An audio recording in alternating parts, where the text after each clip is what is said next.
We live in a time where so much is available to us whenever we need it.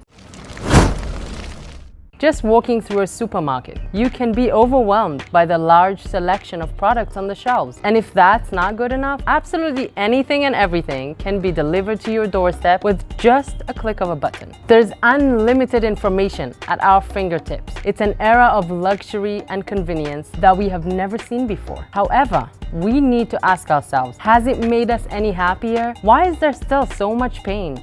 So much depression? What are we missing? The answer is true freedom. True freedom can only be achieved when we turn away from our natural instinct for a higher and more moral purpose. A person that follows their instincts without any thought is not a free person.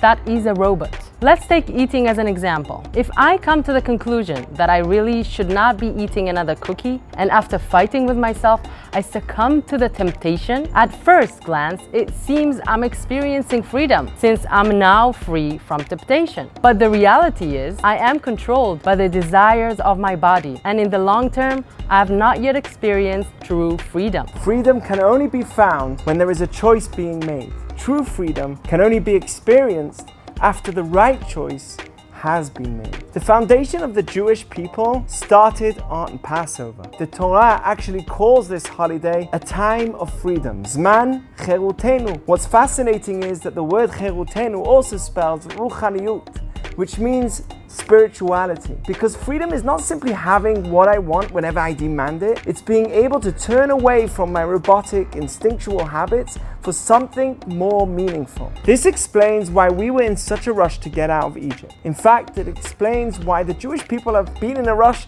ever since we left Egypt. There was nothing to be afraid of. Pharaoh and his people got 10 plagues.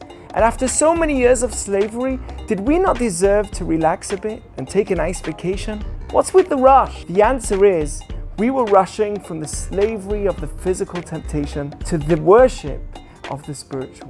These are the only two options in this world, and there's nothing in between. We are taught that if a mitzvah or an opportunity to do good comes your way, don't let it become chametz or bread, meaning don't give it time because you may lose the opportunity. Whether it's something small that appears insignificant, like a small amount of charity, or something big like getting married or dating seriously. Once the right calculations have been made, as Jews, we don't delay, because time leaves room for our temptations to control us. And that is partly what Passover is all about. Us leaving the temptations that control us to the true freedom of doing what's right. And we don't let it wait for even a moment. Thank you for watching. Wishing all our friends a Chag Kasher vesameach.